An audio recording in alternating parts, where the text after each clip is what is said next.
Сақ тайпалары байтақ даланы біздің дәуірімізден 1000 жыл бұрын мекендеді.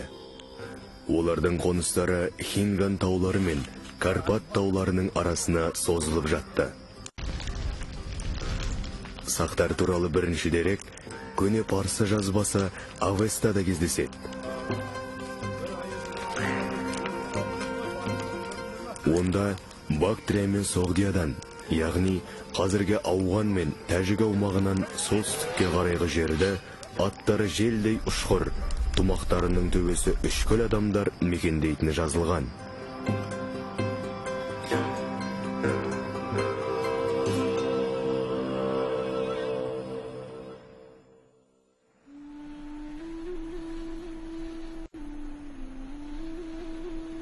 Балам, біздің даламыздың соншалық кең созылып жатқанын көрдің бе? Ата, мына даланың шегіне тайға мініп жетуге бола ма? Сақ даласының бір шетінен екінші шетіне ат пен 6 ай жүріп зорға жетесің. Рас па, ата? Расында солай. Күннің өзін шаршатып батыратын кең даланың бір уыс топырағын жаттың табанына таптатпау керек. Түсіндің бе? Түсіндім, ата. Тай тияғындай жерді де жауға беруге болмайды. Осыларды түсінсең, мынаған ие бол, балам. Енді тайыр өтумен шаңдатып күресуді қойып, қолыңа қару ұстап, тіресетін кезге жеттің, балам.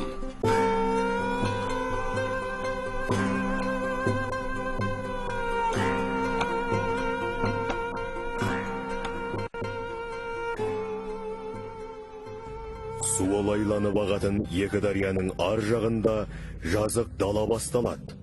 Осы далада Сақ деп аталатын халық тұрады. Парсыны бірінші Дарий патша билеген дәуірдегі шежіреде сақтарды бірнеше тайпаға бөлген. Парадарайы дегені су жағасында тұрады. Бұл қазіргі Каспий бойы екен. Тиграхаут, яғни шошақ бөрікті деп сипатталған сақтар екі өзеннің төменгі ағысын мекен еткен. Ол екі өзен Сырдария мен Амудария екені түсінікті. Үшінші тайпа Хаумаварга деп аталады. Олардың тұрған тұсы деп Балғаштың солтүстік бітіледі.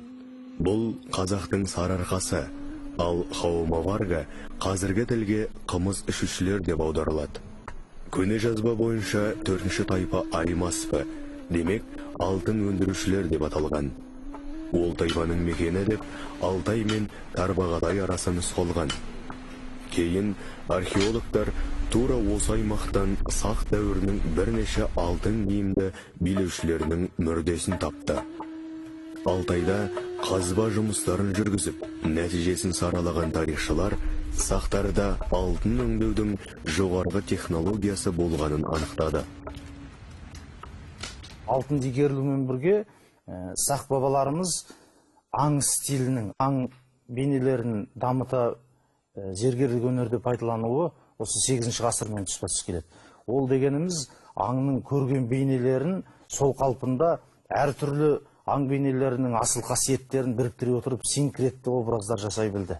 Ол кезде арқар мен таутекенің, барыстың бейнелерін біріктіру, бүркіттің бейнесін біріктіру, осылардың барлығының өнердің жоғары дәрежеде екенін, оның әшекей бұйымдарынан, ыдыс аяқтарынан қазба жұмыстар кезінде көптеп табылды осы әшекей бұйымдар. Сақтың сол заманда ықпалды халық болғанын басқа да жазбалар айғақтай. Грек пен Римнің ежелгі тарихшылары Геродот, Полибий, Страбон, Птоломей шығыс жақта іргелі ел барын жазып кеткен. Парсы еңбектерінде Сақ атауымен кездескен халық Грек пен Римнің шежірелеріне скиф деген атпен түсіпті. Ішкі тайпалардың бөлінісі де парсы жазбаларынан басқаша. Сырдария мен Амудария арасын мекендейтіндері Массагет, Жайық пен Жем арасын тұрақтағандары Сармат, Алтай өңірінің кездескені Аргипея, ал Балқаш көлінің солтүстік бетінің тайпалары Саракауыл. Сөйте тұра, жағрафиялық орналасуы парсы жазбаларымен бірдей. Бұған қарағанда батыста скиф, шығыста сақ деп таңбалаған халық біреу болған. Әрі сол заманның тарихшылары бұл тайпалардың бір тілде сөйлейтінін, тіршілік көздері де ортақ екенін атап айтқан. Сақ скифтер үлкен осы кең аумақты алып жатқан Еуразия даласындағы ең үлкен басында тайпалық бірлестік болатын болса, кейін қуатты күшті мемлекет болған. Осы көптеген тайпалардың барлығы негізінен алған кезде бір тілде сөйлеген, әдет ғұрпы, салт санасы бұлардың барлығы өте ұқсас болған. Сақтар сол замандағы үлкен өркениеттермен иық тірестірді. Ахемен, Ассирия, Урарту сияқты мемлекеттермен бәсекелес болған. Жерін сақтау, елін қорғау үшін бірнеше соғыстарға қатысқан. Ортақ жауға қарсы күресу үшін саяси одақтар құрған. Қару мен дипломатияны қатар қолданған. Ерте дәуір тарихшыларының жазуынша, Сақ патшалары парсылармен бірігіп, медиялықтарға қарсы майдандасқан. Сол тұста Сақтардың Зарина деген әйел билеушісі болған.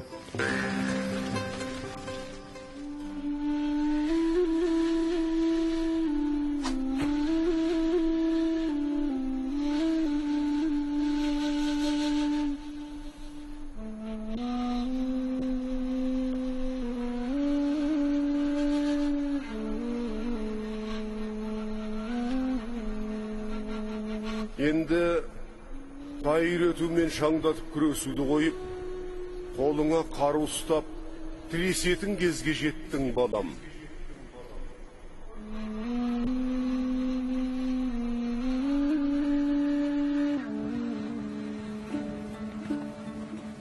Сақтардың қоғамы көп сатылы болды. Оның төменгі сатысында мал бағатын адамдар тұрды. Бірақ далалық жұртта қол иелену деген болмады. Сақ қоғамының Рим, араб өркениеттерінен айырмашылықтарының бірі осында. Мұндағы әр адамның бас бостандығы бар еді. Ең жоғарғы сатыда патша тұрды. Ол кіммен қашан соғысу мерзімін анықтады. Соғысқа аттанғанда әскерді өзі басқарды. Алыс жақын елдерге елші аттандырды. Басқа елдердің елшілерін қабылдады. Қытай, грек өркениеттерінің тағы бір ерекшелігі сарай маңының шенеуніктері болмады. Оның есесіне тайпалардың көсемдері керек кезінде патшаның маңынан табылатын. Патшалардың билігі тікелей өз ұрпақтарына ауысып отырды. Әрбір патша өмірден өткенше ел басқарды. Оларды жерлегенде өте үлкен қорған тұрғызылғаны соның айғағы. Қорғандары Қытай мемлекетінен шығыс Еуропаға дейінгі аралықта тұр. Бізге бұл сақтардың материалдық жәдігерлері біздің мәдени генездік, мәдени тектестігімізді анықтайтын сондай бірден бір жәдігерлер. Мысалы, Шіліктінің алтыны толығымен осы Қазақстанның Алматыдағы орталық мұражайында тұр. Мына есіктің алтындары көпшілік жағдайда бұл қаңылтыр және өрнекті басып салынған алтындар. Ал енді Шіліктінің алтындары бұл құйма алтындар. Және бұл ақыреттік киім үшін жасалған алтындар емес. Бұл кәдімгі патшаның өзінің тіршілігінде салтанатты жиынға киетін, халықтың алдына шығатын киімі.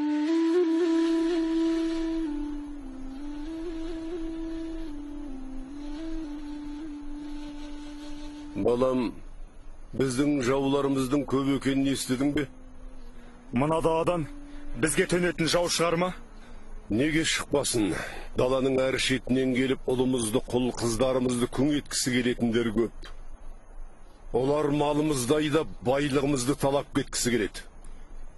олардың ойлары орындала қоймас. Ол үшін сен садақты дәл көздеуің керек. Найзаны қапсыз кезеуің, қылышты сенімді сермеуің керек. Түсіндің бе? Түсіндім, әке. Атқан жебем жаудың жүрегіне жетіп, кесеген найзам кеудесінен өтіп, сілтеген қылышым басын алатын болады. Осыларды түсінсең, сақ патшасының сарбаздарының қатарына қосыласың.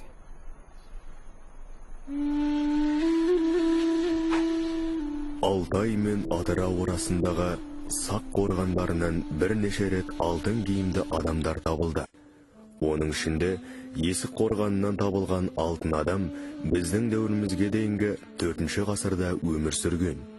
Қорғанның аумағы 60 метрден, биіктігі 7 метрден асуы мұнда ықпалды билеуші жерленгенін байқатты.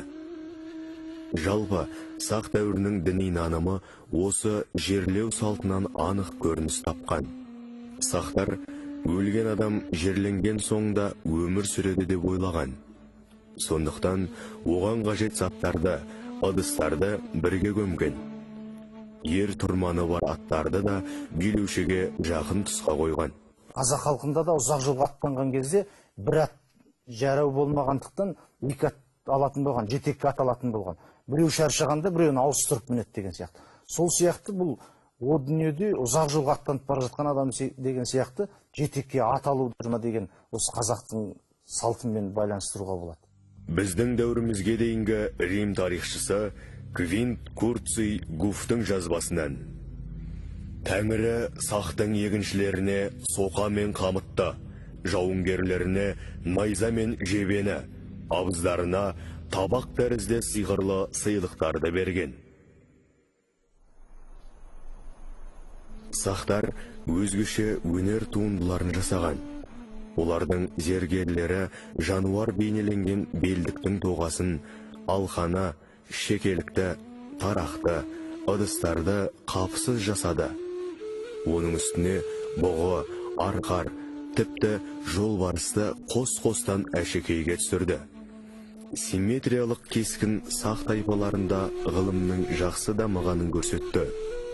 Сақтар қорымынан алтын бұйымдардан басқа темірден жасалған қару-жарақ көптеп табылады. Атқа мінуге керек үзеңгі, ауыздық сияқты темір заттарды әлемде алғаш сақ ұсталары соққан. Жебе, найза, қылыш, семсер сынды қару түрлерін де қапсыз соққан. Алтай қорғанынан табылған қалқанның қаңқасын шеберлер темірден иіп, оған аттың сирағының терісін қаптаған екен. Олардың киімдері де жоғары мәдениеттің белгісі еді. Мынау сақтардың заттық мәдениеті, тұрмыста пайдаланған заттары, немесе қару-жарақтары, барлығы да кейін түркілерді, одан кейін сол түркі халықтарында өзінің жалғасын тапқан. Ғалымдардың пікірінше, осы халықтың дихандары көктемде су жайылған құнарлы жерлерге тары еккен. Түрлі қорған ішіндегі ыдыстар мен іріп кеткен кенеп қаптар осыған дәлел болады. Мал шаруашылығына келгенде скифтердің ең үлкен жаңалық атқа отыруға ыңғайлы шалбар тіккендігі. Осы арқылы малшылар күні ұзақ ат үстінде жүруге мүмкіндік алды. Және қыста да атқа отыратын болды. Шалбар сол сияқты жауынгерлердің атқа мініп, жорық жасауына аса қолайлы еді. Скифтердің адамзат дамуына қосқан келесі үлесі доңғалақты арба болды. Хинган мен Карпат таулары арасындағы 7000 шақырымдық алқаптың әр тұсында арбамен көшіп қону өте қолайлы еді. Сақтың сайып қырандары, ұлы даланың ұландары, барсыңдар ма? Барамыз, барамыз!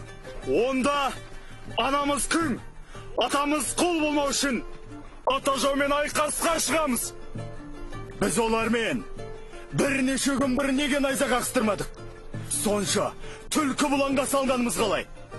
Бірнеше күн бұрын сендердің аттарың судан тарықты ма? Жоқ, терең құдықтар мен алыс бұлақтарды көрсетіп отырдыңыз. Ал жау бізді қуамыз деп шаршады. Даладан су таппай шөлден, азық таппай өзектері тал. Енді олардың сыбағасын беретін сәт кел. Сақтың сайып қырандары!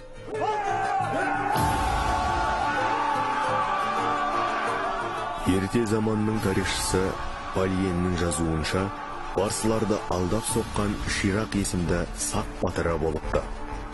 Ол бастапқыда өзін-өзі жаралап, парсыларға қашып барған, тайпаластардан көрген қорлығын айтып, кек алуға келдім дейді. Сөйтіп, парсы патшасының сеніміне керіп, оларға жолбасшы болады. Ақыры, парсы әскерін қалың құм арасындағы шөл далада адастырып, өзі қашып шығады. Жері ұлан байыр болғандықтан, скифтерге үнемі басқыншылармен соғысуға тура келді. Бұл орайда оңтүстіктегі парсылармен ұдайы бақталас өмір кешті. Бірде одақтасты, енді бірде жан аямай айқасты. Иранның деген тілін біз қазір тарихи одан ғалымдар үш дәуірге бөледі. Бірінші дәуірін ежелгі дәуір дейді, Авеста тілі. Екінші мыңжылдығы, орта ғасыр дәуірі дейді, ол Пәһлеви тілі. Үшіншісі жаңағы мінекей парсы дәли. Орта ғасырдағы ана Пәһлеви тілінде көптеген деректер болған. Ежелгі жазбалар сақтардың парсылармен бірде одақ болса, енді бірде қарама-қарсы соғысқанын баяндайды. Дарий бірінші патша тұсында сақтардың 10 мың жауынгері оның әскерінің маңдай алдында тұрып, шеп бұзатын күш ретінде пайдаланылды. Сөйтіп, гректерге қарсы жорықта біздің жыл санауымызға дейінгі 490 жылы Марафон қаласының түбінде парсы патшасын жеңіске жеткізді.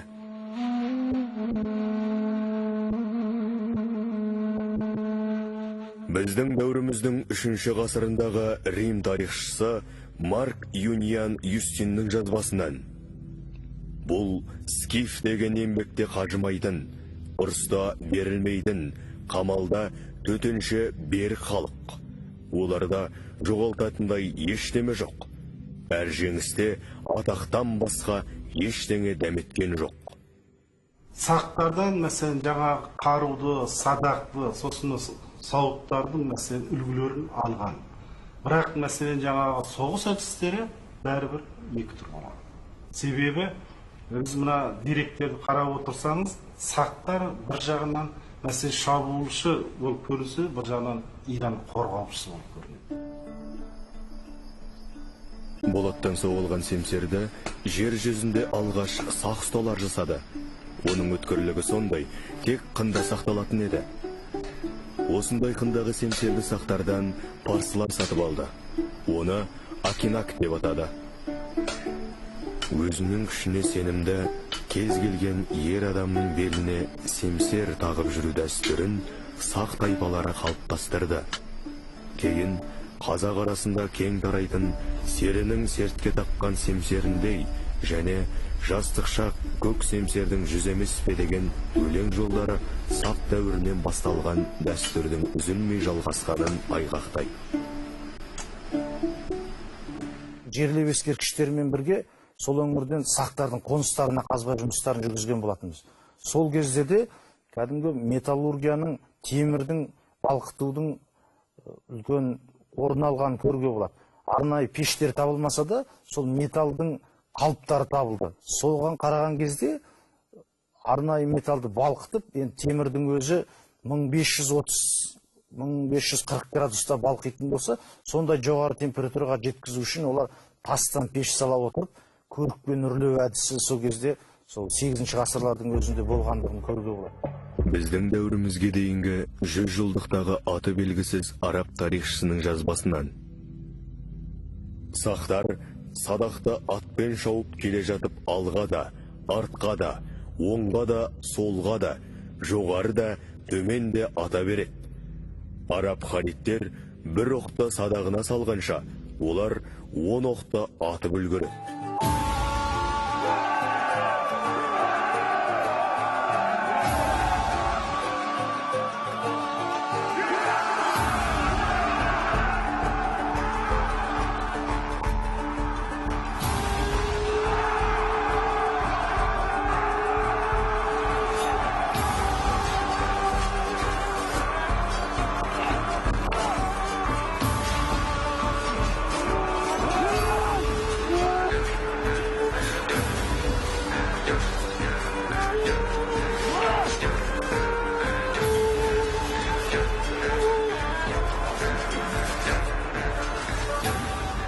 Парсы патшасы Кирдің Сақ даласына сәтсіз жорығы туралы тарихтан белгілі. Оны Қос дарияның арасындағы жойқын соғыста Сақ патшайымы Томиристің әскері талқан еткен. Бұл жорық біздің жыл санауымызға дейінгі 530 жылы болыпты.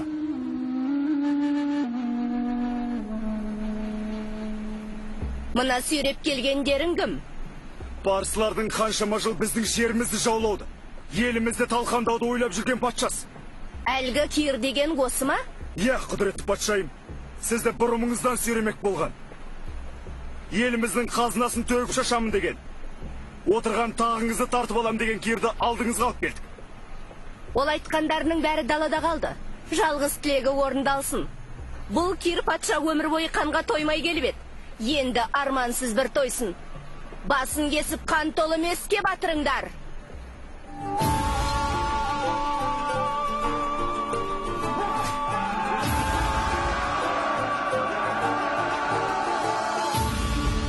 Сақтардың негізгі отаны, атамекені қай жер деген мәселе туындаған кезде көпшілігі мына Қара теңіздің жағалауындағы скиттер деп есептеген болатын.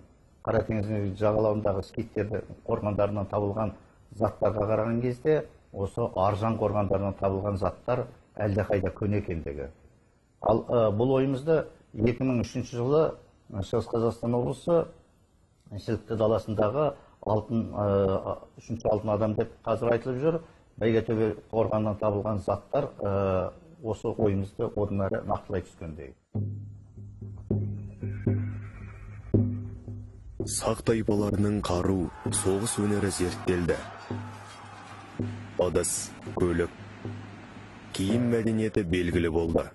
Тіпті о дүниедегі өмірге сеніп, патшалары қайтыс болғанда қорғанға аты мен затын бірге көмгені жасырын емес. Сөйте тұра, әлі күнге сақтардың ашылмаған сыры да жетерлік. Соның бірі сақ жазуы. Есік қорғанында алтын адаммен қатар табылған тостағанында 26 әріптен тұратын жазу бар. Күміс тостағандағы бұл таңбалардың сыры әлі ашылған жоқ. Оның құпиясы табылған шақта әлемдегі жазудың алғаш сақтар арасында пайда болды деген тұжырым жасалар.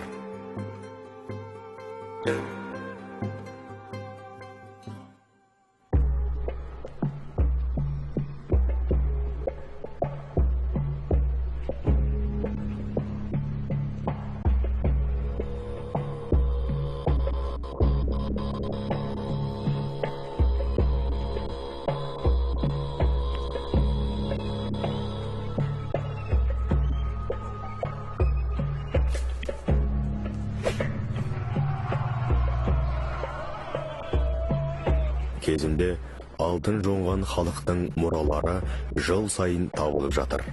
Оңтүстікте Іле мен оның салаларының бойында әлемге әйгілі Бешір, Есік, Түрген, Кеген қорғандары да бар.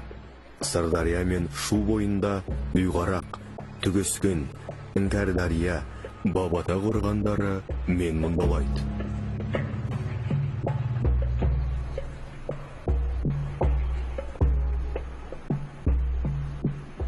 Соңына соншама мұра қалдырған халықтың тарихтан ізсіз, атаусыз қалуы мүмкін емес.